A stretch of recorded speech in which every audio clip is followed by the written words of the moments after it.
Hello, all. I am Lindsay Pfister-Kerr with LPK Coaching, and I am so excited to be here with you this morning.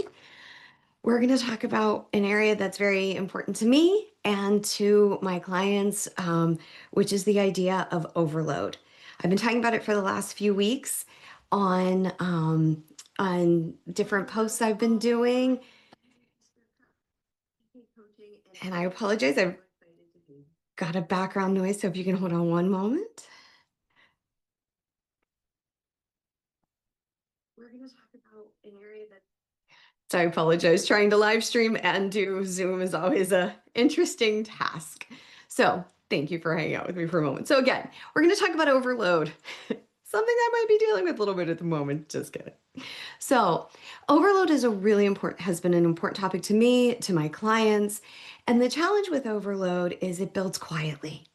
So if you take a look at the picture of the guy beside me, many of us, this is how what we see around him is how we feel on the inside. And we're often saying things like, I'm fine, it's fine, everything's fine.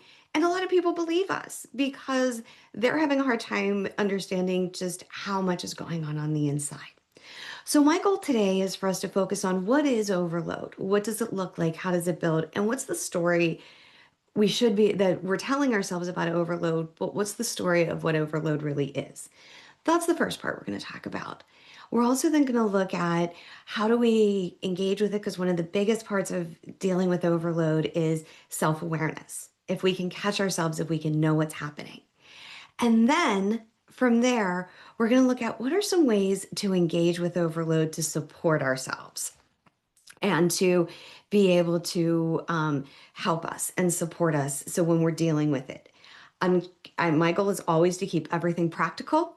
My goal is always to make it something you can use in the moment, because a lot of us that are already dealing with overload don't have more time to possibly sit, journal, and we're often dealing with it in the moment. So my goal is also to keep this a calm space, to give you a moment, hopefully a few moments as you're watching this live, hopefully, or on replay, to pause, to engage with what you're thinking and feeling. Give your moment, your body, your nervous system a few moments to just settle and see how to move forward with this. So I want one thought before we jump in to remember is you don't need to fix anything right now. You're just here to listen. You take from this what you want, what supports you, and what doesn't, that's okay. You can leave that. But it's an opportunity for you to just be. If you want to take notes and that works, okay. If that calms you. For other of us, it's like one more thing to do. So you don't have to. And this is simply a space to slow for a few minutes. So just to get started, if you can, my feet don't often reach the floor, but if your feet can or you do, you can move in your chair. We're going to ground for a moment. We're going to put our feet on the floor. And if you want to close your eyes or just look down, we're going to take one slow breath in and let it out. And just take a moment and feel your body and see, where do you have tension? Are your shoulders up by your ears because you're super tense? You can bring them down. Sometimes we don't even realize how close our shoulders get to our ears until we lower them. Maybe stretch your arms out, or move your jaw around because you may be clenching it, or move around in your seat if you've got some pressure in your hips. Sometimes just doing that, even for 5, 10 seconds, can make a really big difference. Just recognizing how close our shoulders are. I work with some people who tend to hold their arms in or sit real tight, and they don't realize how tense they're getting until something finally catches them, or they actually get up for a moment. And when they unfold, it's almost kind of like the Tin Man from The Wizard of Oz, finally feeling that movement. So sometimes we need that. So now we're going to step into what we're going to look at. So, which is the idea of overload. And the biggest thing about overload is that it builds quietly. It's not all at once. It's not right on top of us at this moment. Overload is saying yes to building one more thing. So often, a lot of people I work with are very responsible, high achieving, capable amazing people who are doing a lot personally, professionally, which is wonderful. And they're functioning. They're still going and going. And on the outside, it looks like they've got it all together. It's that person at work who has a million and a half things and they just look like they're just flowing through the day. And you're like, how are they doing that? Where they may be probably feeling the same thing you are inside, which is, huh, how am I going to get all this done? But on the outside, it's they're still functioning just like you are. But it's showing up quietly. It's one more small thing on top of another small thing. And it starts that your mind starts feeling full all the time. So it's the project at work you took on because you were excited for it. It offered great opportunity. It was something you were interested in, and you said yes to that. And then it was taking on helping out with something with one of your kids' sports teams, or taking care of a loved one who needs to get to the doctor, or being that reminder to a friend of, that encourager, that person who's checking in. And these are all great things because they're coming from a place of responsibility, which we'll touch on in a moment, care, and another big one's reliability. Um, we all heard, many of us have heard that old phrase, if you want something done, give it to a busy person. Because we do tend to get a lot more done when we're moving, but that doesn't mean it doesn't take its toll. So, one thing I do want to clarify real quickly is has a little bit of a difference of some other things. So, overload can lead to burnout. If we're overloaded for way too long, it can lead to burnout. But we're not quite there yet because we're still functioning. We're not shutting down. We're not having a hard time engaging. We're still functioning at a level of overload. Those stress, maybe a little more stress inside. Our brains aren't turning off, getting tireder, but we're still functioning. So we're not quite to burnout yet. And it does bring on stress and it can increase that. But we're really dealing with volume and capacity. This isn't a fact that you can't might maintain your boundaries. This isn't that you don't have enough processes in place. This doesn't mean that you didn't pick the right app to support you. It doesn't mean that you're not capable. This is a capacity. Our brains are taking in way more for us to deal with than it can handle. And it's still trying to, but it's taking its toll. And like I said, this shows up in people who are responsible, who are reliable, who are caring. And that's where it comes from. And want to touch on responsibility as a big one because with a lot of people that I work with, and I throw myself into this category too, when we look at our values and people who tend to deal with a lot of overload, our value of responsibility and how we think we define it and have to live it is very high. We're responsible for making sure things don't happen. We're responsible for making sure things do happen. We feel that we're responsible for making sure good things are happening in our work and the work is getting done. We're responsible for making sure things are flowing at home. Everybody has what they need. Everybody, we make sure that whoever needs lunch has it. Whoever that we have dinner. So the challenge becomes is our definition of responsibility starts to become very intense. We think to live being responsible becomes it has to be done in a certain way. We have to show up in a certain way. And if we don't, the other side of that could be things could fall apart. If we're not the person who's making sure the kids are getting to bed on time and we let it go a little bit, we know tomorrow they'll be tired. If we're not getting out of the house at a certain time to get to where we need to be, uh, I'm not being respectful. I know this could upset someone else or I could hurt their feelings since I didn't honor the time they wanted us there. If we're not, so like I said, and responsibility is also, I need to do it this way. And so responsibility is a value that tends to play a big role in this that I've seen from people that I work with. So the one thing we want to clarify though is having this is not meaning that there's something wrong with you, not because you're reliable.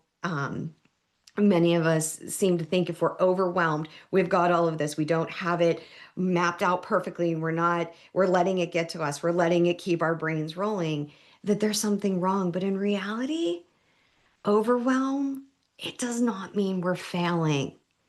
It means that we're trying to keep going. It means we're trying to be responsible. It means we're trying to keep pushing through. And our brains tell us pushing through is the way to go. Our bodies tell us that, our minds, our nervous system says keep going, because maybe eventually we'll find relief. Maybe eventually the whole to-do list will be clear. I've worked with a lot of people of I can finally leave my job and go home at night when my to-do list is empty. And that is an admirable thought. And I support them. And I have often thought that myself too. But the challenge is as soon as one thing comes off the to-do list, something will go on it. So the question is when we're dealing with this, the only thing we can control is how we engage with things. So things are going to keep coming, opportunities, possibilities, and things we want, things we don't. But the question is how do we engage with it? And it's not pushing through. And we're not failing. We don't need one more process, one more structure, one more routine, one more reminder app. We need something else. And we're going to get to that in a moment. So we want to keep going because the challenge is that the reason this builds quietly is because our system is adapting to the pressure. Our system keeps going with it. And we can take one more thing. I can take one more thing. Sure, I can handle it. And our system is doing its job. And at first it's endurance. We can get through. We can keep going. The problem is at some point we lose endurance, and now it just becomes pushing through. And pushing through is the challenge.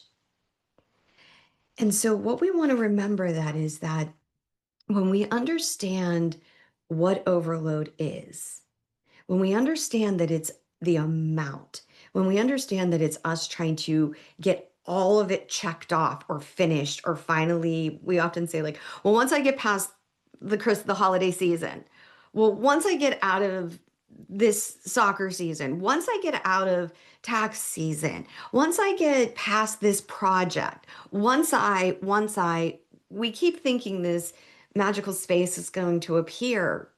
The challenge is one more thing filters in then. So something ends and something begins, or something's not ending, but more things are coming into view. So we want to remember that one of the things is our brains love telling us stories, and we want to remember that we want to understand overload as amount. It's about capacity. It's about because you are responsible, reliable, you are caring, not because you're not. So, and we want to start to change how we're telling ourselves the story. That doesn't mean we're telling ourselves this to take on more. We're telling ourselves this so that we can start to engage with this differently and not as a failure, not as a slight at ourselves. Because when we start beating ourselves up for how we're feeling, for the fact that I can't turn my brain off when I lay down at night because I can't, whatever, that's just adding one more thing to our overload. Or we start to think, how can I fix this? That's just adding one more thing to our overload. So adding is not where we want to go. So how many of us, going with what I just said, how many of us have heard this statement? How many of us have said it to ourselves? Maybe not these exact words, but how many of us have said and felt this way? I should be able to handle this. I should be able to take that on. I should have my meals planned out for the next 6 weeks. I should is a great phrase. I have one client I work with who will often look at me and say, the shoulds are showing back up. And we chuckle about it, but when we get into this space, the word should, and I was working with someone one time and being a coaching client during an exam. And the coach in training was excellent. And she looked at me and she goes, do you realize how many times you've said the word should in what you need to get done? And I'm like, no, because I say it all the time. And many of us do. We think we should be able to handle this. And the challenge is in that we're not handling it. We're doing well handling it. The challenge is that we think we should be handling it better. I should be able to tonight, go to the grocery store and order off the things off of Amazon and call my friend and check in and make sure they're okay and make sure the kids are in bed are on time, or make sure I'm going to bed on time and doing my full skincare routine or doing my full nighttime routine. We think we should be able to do all of that. The challenge is that again, it's capacity. Our brains can only handle so much. So when this phrase starts coming up, we start to assume something's wrong. So the story is that that's the challenge. And on the inside, on the outside, we're like, oh, I can do all of this. And on the inside, we might feel a little like Jim Carrey. That's what we'd like to show to people. I'm fine. But in reality, we're not feeling that way. So what we start to do then is that's where the overload comes in. And overload doesn't live, it's not in our character. It's not that you're not strong enough. It's not that you're not doing well enough. It's not that you're not good enough. It starts to affect our nervous system because we've got so much to do. So then we go into a fight, flight, and one of my favorite ones is freeze. I don't know which direction to go. I have some clients and people in my life that just keep moving from thing to thing to thing. So as soon as they sit down in a chair, they bounce right back up because, oh, they forgot to go do that, and they should go do that. And if they sit down, that could be wrong. And that increased voice tension in my voice you can hear is often what's inside. I used to joke that my mom had during holidays, she had a spring on her backside. She'd come in to sit down to eat dinner with us and she'd bounce right back up out the door because somebody needed a drink, and she'd bounce right back out the door to go somewhere else to go get a spoon or something. And I remember my uncle looking at me one time going, what, does she sit down? And I'm like, not usually. And that's the challenge, is that people are having a hard time, or all of us are having, many of us who deal with this have a hard time because we think we should, I freeze because I'm overwhelmed and my brain can't handle anymore. A lot of people think they have to keep moving. Maybe you're someone who just doesn't want to do any of it and you move away because our nervous systems are getting overwhelmed. So when the mind is full, we can't force clarity. We can't find clarity. We think I just need one more solution. I just have to problem solve this. And we can't get that space to actually come to a solution.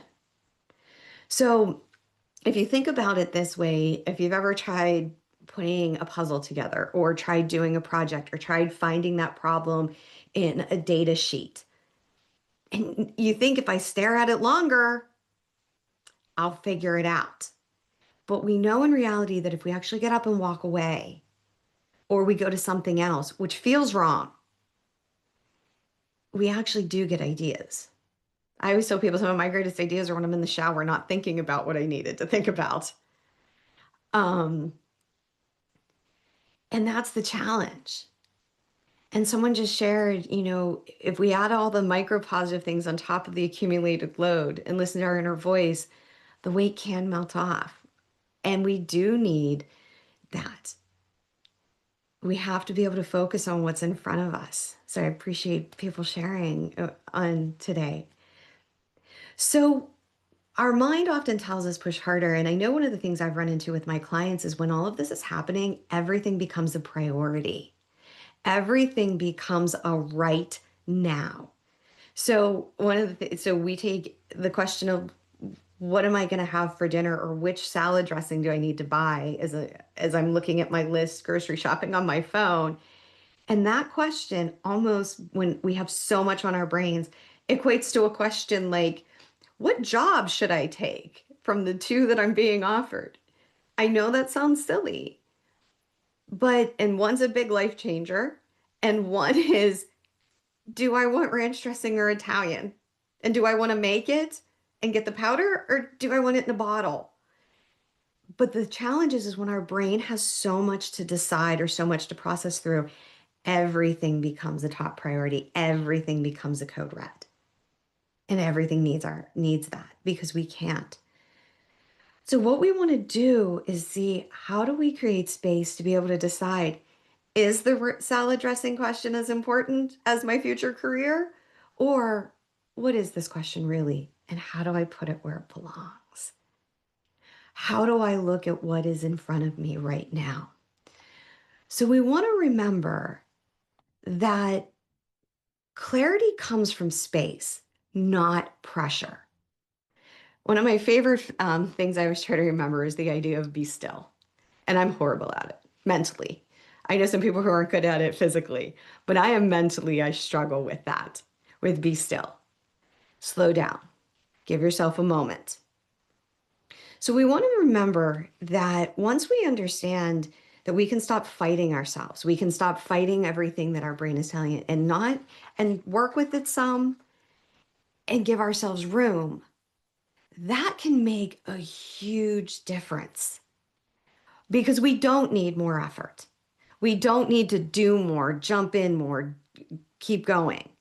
The challenge that we run into is that slowing down feels like we're losing control. If I pause, if I step away, I'm not going to get this done on time. I'm not going to, things are going to fall apart. Nothing's going to get done.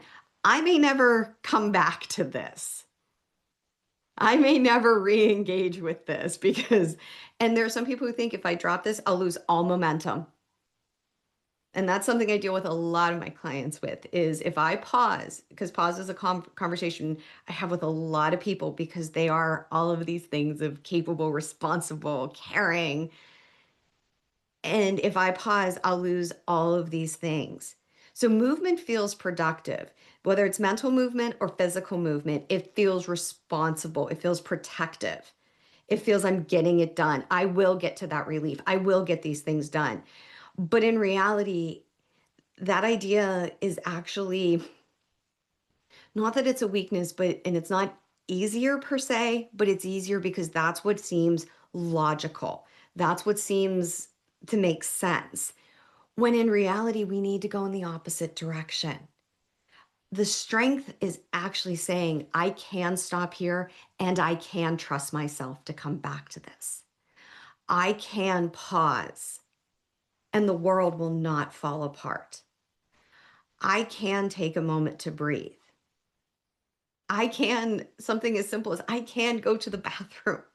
When I was a principal, there were some days I'd walk in at 4 o'clock and realize I'd never walked into the bathroom all day. And some days there was so much going on, I would go in there because that was the only place, unless there was something, there was a huge emergency happening, that people would give you a moment. But I had to recognize that I was so overwhelmed in responsibility, in decisions, in how what I was handling, personally, professionally, both, to step away for a moment. And that's what we need to remember that the strength, the hard part is pausing. Pushing through isn't easy. It doesn't feel it. It feels more stressful, but that makes more sense. And to stop and actually take 30 seconds, 30 minutes, whatever we need to reorient ourselves is actually which actually is the harder and the stronger part of us doing it. And the thing is we can keep pushing through, but that's trying to solve, trying to come to solutions. We're not going to get to any of those without a pause, without stepping back. Because what we have to realize is that we have to create space before we can come to a solution, before we can find a way of how to handle this situation, before we can actually find some relief, before we can actually check something off the list. We do need that because as overload builds, we keep thinking I have to figure it out, figure it out. And that's just one more thing that you're doing. We can, as someone shared in the comment, overfunctioning is real. We can keep pushing. So we've talked a lot about what it is. So overload is a capacity, an amount, an accumulation of all the demands and things. And keep in mind, I'm talking a lot about external, like things we can check off a list, but we can also add to that mental overload of trying to add in things that, well, I have to do this. I am a big proponent of meditation. I know a lot of people who enjoy journaling, And those are things that can be our pauses. However, we want to make sure those don't become demands on us. You must meditate. You must journal, because then that can become something that becomes another pressure on us. So we want to make sure the things that we're using, the pauses that we're using, aren't something that are adding to that capacity. We want to make sure there are things that are allowing us to pause. So we want to be able to look at, we want to be able to take a step back. We want to be able to stop. And as my favorite phrase is, be still. And it's not going to be easy. I'm not saying completely still. Your mind is not going to completely shut off. But the question is how can we work with our mind to get where we need to? So what I want you to stop and think about for a moment is I'm going to give some possibilities and some questions and some ways that you can take that break. So we don't need to figure everything out when we're overloaded. For some of us, it can feel jittery. When I'm overloaded, I can bounce my feet. I can move my hands because I feel like I'm vibrating inside. I have someone who shared with me they listen to techno music because the beat of the music matches that movement that they're feeling or that need to keep going to get something done. And some of us have different ways that we do it. But the first thing I really hope you take from this is now that we understand what overload is, it's a mount, that it builds quietly, that it can show up in ways that are a lot. So it can show up as us being overly responsible. It can show up as our brain won't slow down when we sit still. It can show up as, like I said, you sit down, you jump right back up to do something, trying to get that determination to get that to-do list. Everything is a priority. Trying to make decisions becomes harder. That's how we know we're overloaded. All of those things start happening. The challenge is we don't see them till they're an extreme. We start snapping at people because we're trying to process everything, and your spouse, your coworker, your little one has a question and your brain's just trying to process it through. So that's how we know we've gotten there. And the challenge is it builds so quietly that until we snap at somebody, until we have that brain fog, until we can't focus anymore, we may not recognize it. And that's one of the challenges with this is that it builds that way. And then, so the first part of dealing with overload first is self-awareness. We need to know what does it even start to feel like when we start taking too much on? Is it a vibrating? Is it your mind just keeps going? You lay down in bed and all you're thinking about is what happened earlier in the day, what needs to happen tomorrow. People are talking to you and you're not listening to them. You're in your head thinking about things. You're watching TV, but it's an hour's gone past and you haven't recognized anything that's on there or even heard anything. Or you are driving to work and didn't even see yourself get there. You got there and you're like, how did I get here? You have to take a moment when you get a chance, or just start to recognize, is it tension? Do your shoulders start coming up like I talked about? Do your hips hurt? For me, I didn't even realize it. Sometimes my hands go into a fist and I tuck my thumbs in. I don't know if it's comforting or what. And then I'll look down and be like, oh my God, my hand's been like that for a while. The first part is self-awareness. How do you know when it's coming? How do you know when it's starting to build in? That's the first part we want to deal with is, can we recognize it? Then the next thing we want to look at is it can be our mind is loud. It's barking orders at us. Our inner critics are yelling, go, go, go. Don't forget you have to. How many of us have heard that phrase? Our brain loves to tell us, did you remember? Did you remember? Don't forget. Did you forget? And then we end up forgetting because there's something else bumped it out of place. And how does our body feel? Does our body feel tense? Everybody feels it differently. Some people scrunch their toes. Some people feel it here. Some people, like I said, pull their arms in, pull their hands in. So that's what we want to recognize is when it's starting to build on us, what does it look like? So what are some things we can do? Well, there's a couple of ways we can reset. One, when we notice this is happening, we don't want to fix anything. We want to notice it. I'm not saying recognize it to go, oh, how do I fix this? That's just putting more on you. This is looking at it and saying, okay, how do I What do I do with this? What is happening? Oh, label it. I'm getting overloaded. I've got a lot going on right now, whatever your phrasing is. Take a breath. If you need to, loosen up anywhere that's gotten tight that you've noticed. And then just for a moment, and I'm going to give you two options. I'm a very visual person, so this may resonate with you. You can close your eyes and almost picture what are all the demands that your brain has throwing at you right now.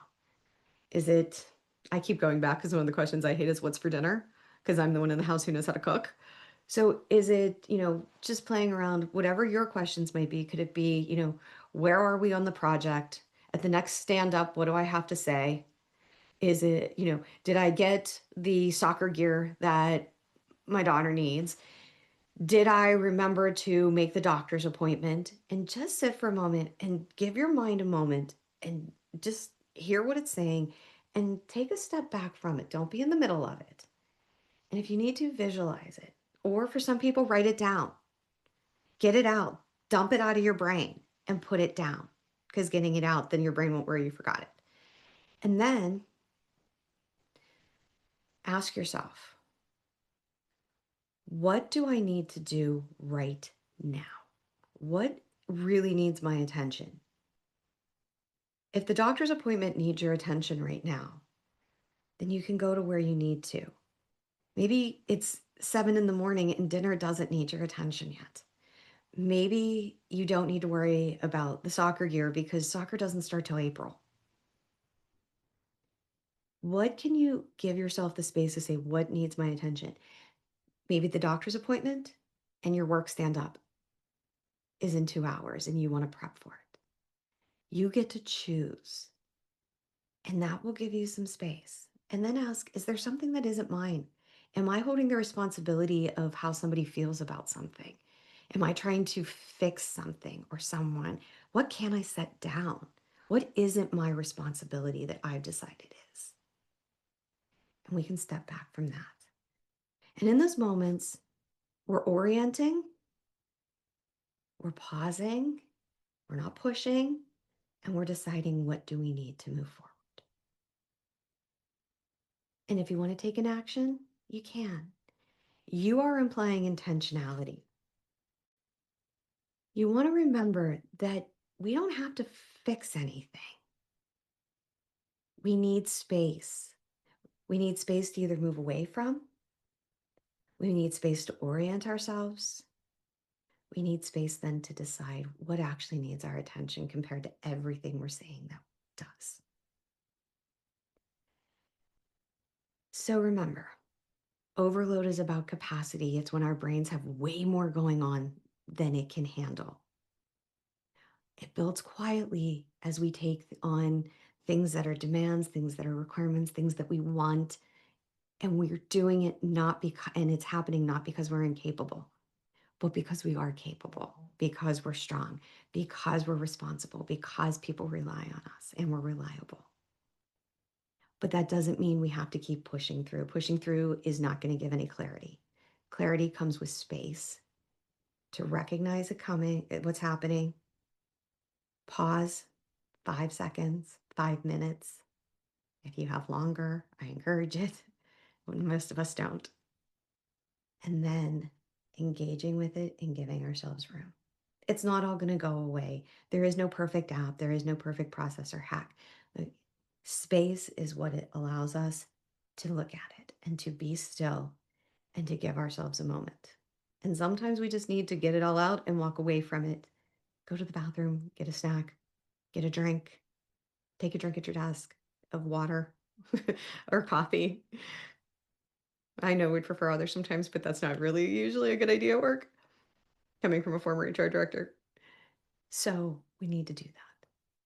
And I apologize, we've gone a few minutes over. So as I shared at the beginning, this is something that is really an important topic for me. I deal with it personally, and I work with a lot of people who are amazing people who this is just really building on them, and it becomes too much because we don't want to get to burnout.